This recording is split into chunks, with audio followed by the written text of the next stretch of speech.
Hello and welcome. We will now start the setup and verification process. And to get started, we are going to first click verify a new email address.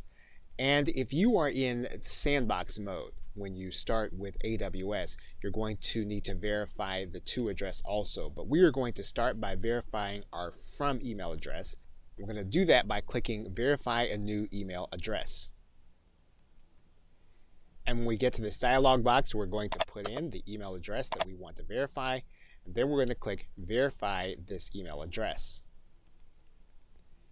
SES will then send the verification email to our email box. So we'll need to go to the email address and then verify the link. You should then see an email address from Amazon Web Services. You're going to want to open that email. You'll then want to verify this link. You should then get a congratulations message saying that your email address is now verified. And once you've verified, you'll note that Amazon will tell you that if you have not applied for a sending limit increase, then you're still in the sandbox environment and you can only send to email addresses that have been verified. So now what we'll need to do, if you're in sandbox mode, is to go through the same process, verify another email address so that you'll be able to send to test that email address. In order to test, we'll now go back to the Amazon SES console. And what we're going to do now is we're going to click this link that says email addresses. We're then going to choose our from email address, so we're going to highlight it, and we're going to click send a test email. Now again, if your account is still in sandbox mode, you'll need to send to a verified email address. So you'll need to have another email address that's already been verified that you can send to test the system. If you're not in sandbox mode, you can write in the email address you're going to be sending to. You can write in your subject and then your body.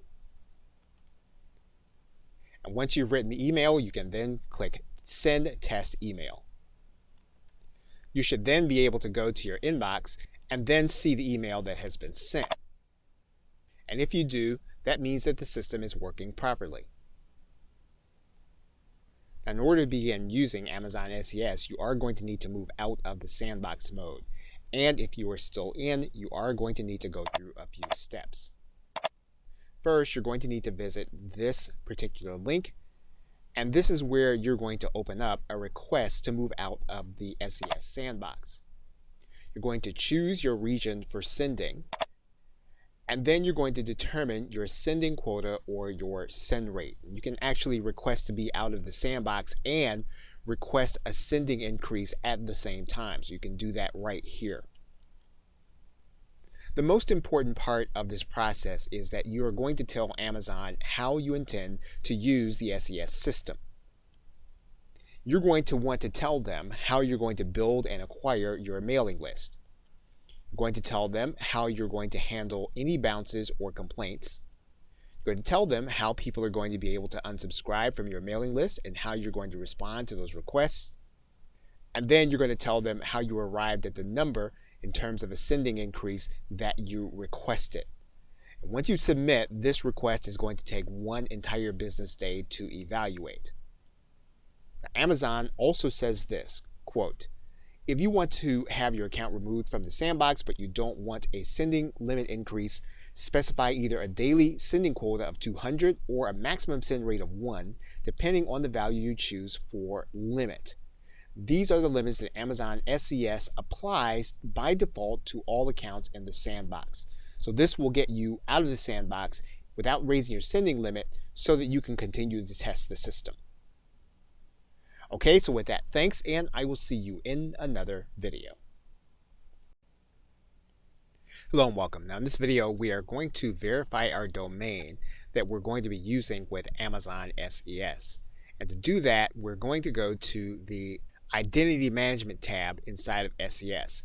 So to start from the beginning, we'll start from the home page of Amazon SES. You're going to see a left side menu. You'll then click Domains. What you'll do then is you're going to click Verify a New Domain. You're then going to write in the domain that you're going to be using.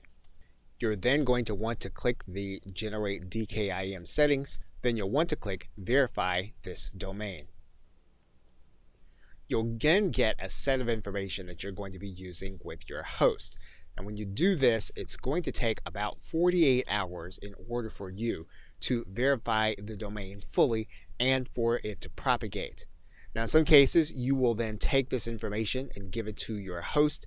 In other cases, you'll need to place this information inside of your DNS settings yourself. The best place to start would be to ask your host how you should handle this, and if they choose to handle it for you, you can let them, and if not, then you'll want to enter it. Now, if you're already familiar with the zone editor inside your cPanel or control panel for your website, you'll be able to place these records by using this panel, and you'll see that there is a space for the CNAME record, for an MX record, as well as a record for TXT. And once this process is complete, you'll be able to send through Amazon SES with any address from the domain that is verified. You'll also be protected against spoofers who attempt to use your domain and sending capability inside of Amazon SES by faking your email address. Now you can start checking for verification. Now you can start checking for verification as little as 1 hour after the time when you have set this up. Now, Amazon and most hosts will say that this process is going to take 48 to 72 hours. As of the recording of this video, this process took 2 hours. Now, you can then go into your domain.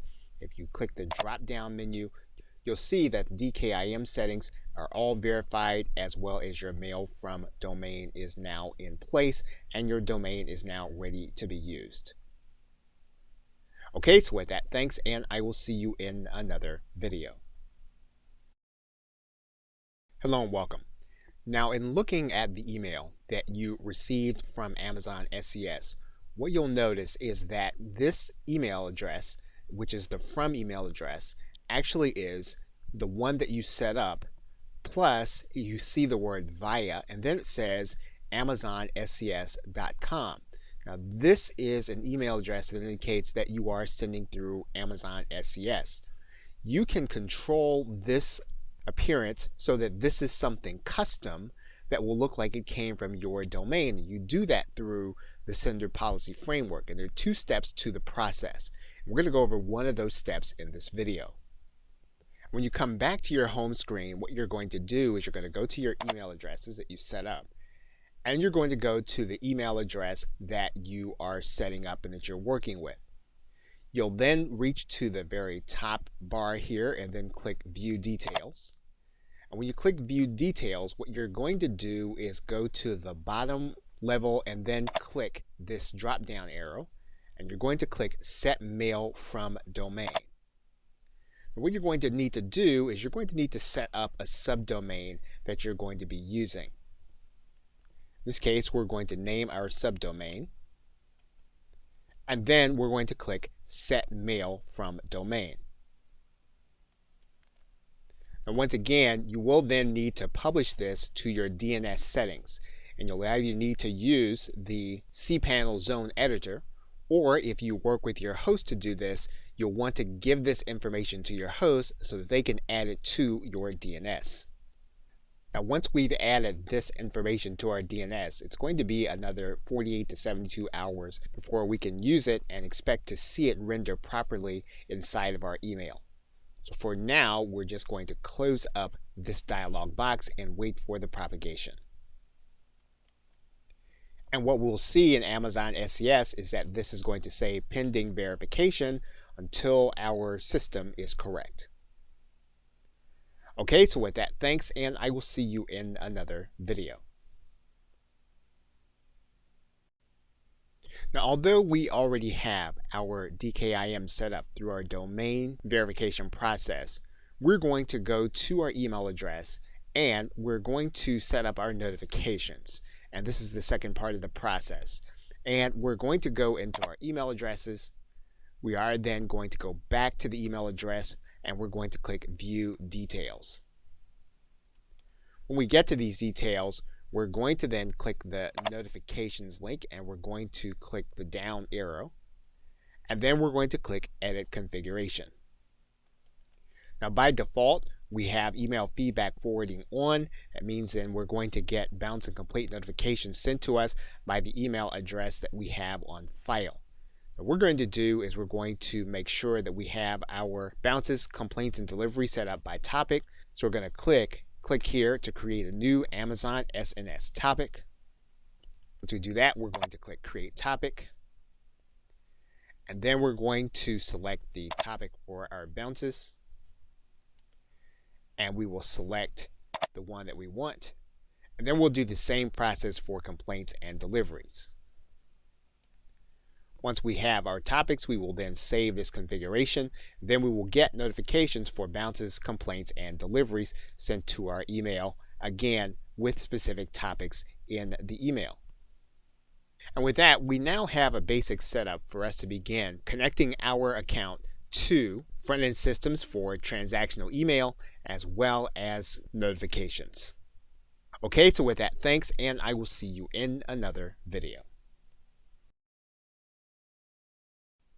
Welcome back. Now in this video, we're going to go through the second set of 3 connection points for Amazon SES.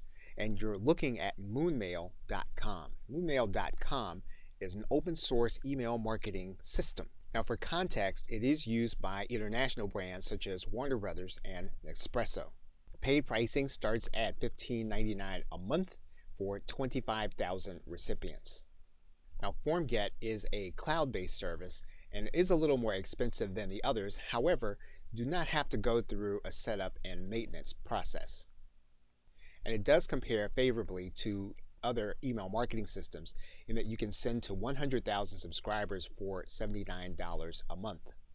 And so the cost of the savings that they're getting from Amazon SES, they're passing this on to you, the customer. And finally, there's EasyMail 7. EasyMail 7 is another system, and the payment is going to be one time. However, just note that there is an annual maintenance fee if you choose to keep working with EasyMail after your anniversary. And obviously, it's being used by a number of businesses, large, mid-size, and small. Okay, so with that, thanks, and I will see you in the next video where we will look at 3 additional SES connections.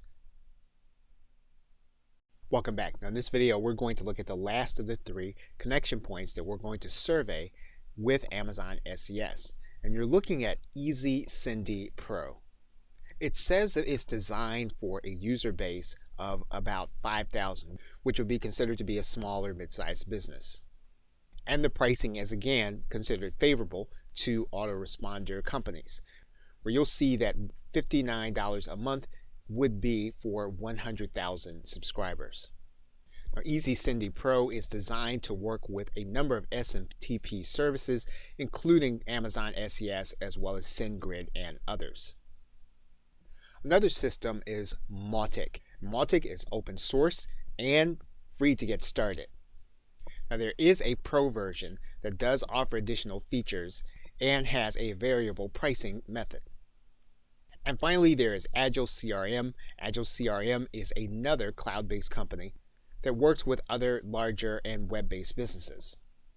As you can see, it has varying pricing depending on how large you're going to need, depending mainly on what kind of integrations you're going to need with your email system.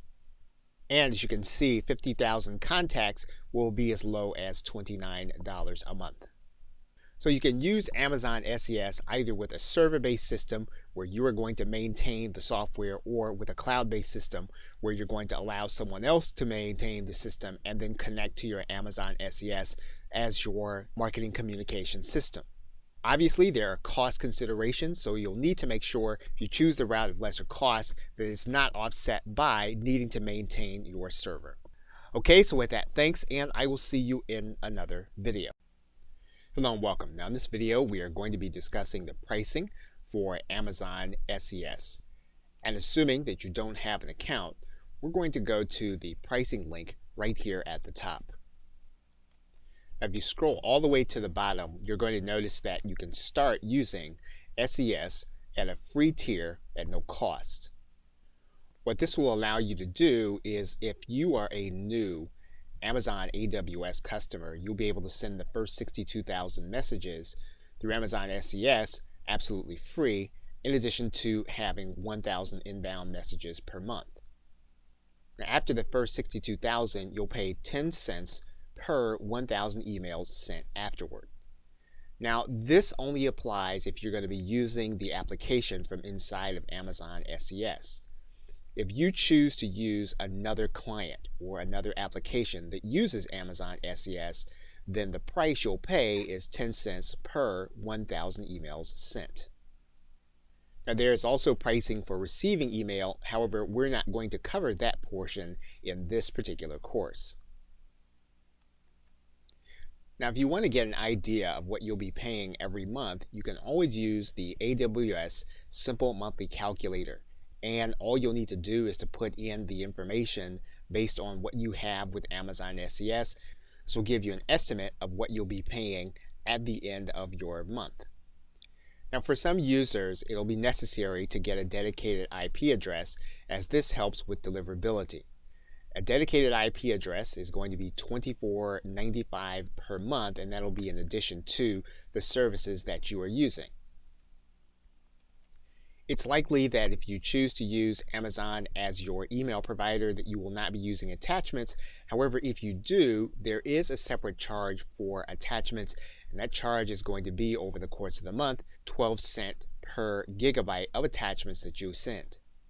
Now, if you don't have an AWS account or an Amazon SES account, as you're already logged into your Amazon account, what you'll need to do is to click this button that says Create a Free Account. When you get to this page, you'll either sign up for an existing AWS account that you already have, maybe perhaps you're already using Amazon S3, or you can sign up for a new account using this interface. You'll want to fill in the information that you are being brought to. And once you've done that, you'll then click Create Account and Continue. Now, when you get ready to sign up, you will need to submit a credit card number to AWS. You can do that here in this screen. And once you've done that, you can then click Submit. You'll then have access to the console. What you'll do is you'll scroll down on the right side and you'll click Simple Email Service. So with that, thanks, and I will see you in another video.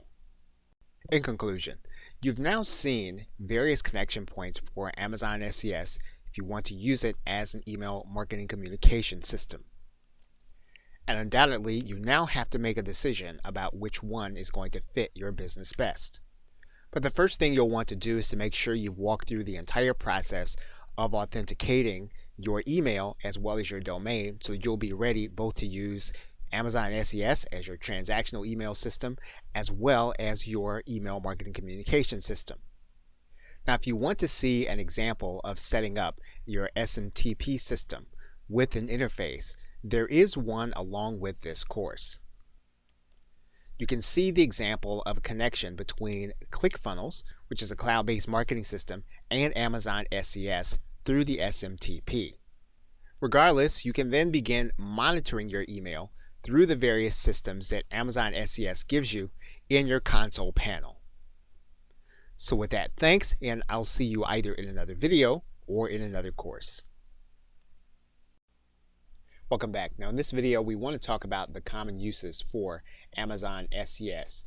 And one of the primary uses is going to be to send transactional email from within an application. So for example, if you use WordPress or you use a membership script of some kind and you need an email system that will send transactional email, you can use Amazon SES for this case. Similar to transactional email are notification emails. Again, when you're using an application and your application sends out notifications by email. And of course, one of the primary uses is going to be to send marketing communications, including newsletters as well as drip campaigns. When it comes to transactional email as well as notifications, this is where Amazon SES's benefits really come to play. For example, their ability to get email into the inbox as well as being reliable in terms of uptime means then that when you have new clients or new customers that come on to your application, they'll be getting the emails that you'll be sending to them, giving them things like logins and passwords and direct notifications. And because when you have a particular launch or you have a high volume of customers, this is where the cost-effective nature of Amazon benefits you. This means that you can send a lot of emails at a low cost. Okay, so with that, thanks, and I will see you in another video. Hello and welcome. You are now looking at a critical suspension notice from Amazon SES. And one of the things that you'll want to take note of is where they define what is acceptable and what is not. We are going to look at this link, which is this acceptable use policy. Now, you are going to want to take note of something in particular even before we view that policy. Anything that's considered to be illegal, harmful, or offensive. And again, that's going to be determined from Amazon. Anything that they view is going to be harmful to their operations or reputation, again, determined by Amazon. And then anything determined to be disseminating fraudulent goods, schemes, promotions, make money fast schemes, Ponzi or pyramid schemes, phishing, or farming. Now, all of these things are going to be determined from Amazon's perspective. Now, if you do get a notice like this, you can appeal, and you can appeal according to the acceptable use policy, determining how you're going to change your content to comply with the acceptable use policy. Again, most of the acceptable use policy will repeat what we have just gone over, but it's stated explicitly here. You want to be careful that your email does not appear to be or look like mass email or spam. Now, in its tips and practices, although it does not prohibit these particular industries, they do associate these with poor quality email experience. Home mortgage, credit, pharmaceuticals, alcohol and tobacco, adult entertainment, casinos, and work from home programs. One of the things the company is monitoring is hard bounces from your email sending. So to remain within the acceptable use guidelines, you'll want to make sure that you are well within these tips and best practices in case there's a problem with one of your emails. And in this course, we will be going over authentication to help you to make sure that you are meeting this requirement. And finally, although it is not required, it's recommended that you use a double opt-in strategy by Amazon. And the reason is because you don't want to have a lot of email addresses that are going to be false when your email starts to send. Again, this is going to be triggering hard bounces, and then that will then determine how close you get to being suspended by Amazon. So before you begin relying on Amazon SES as your autoresponder or as your newsletter sender, you do want to make sure that you are well familiar with the AWS acceptable use policy.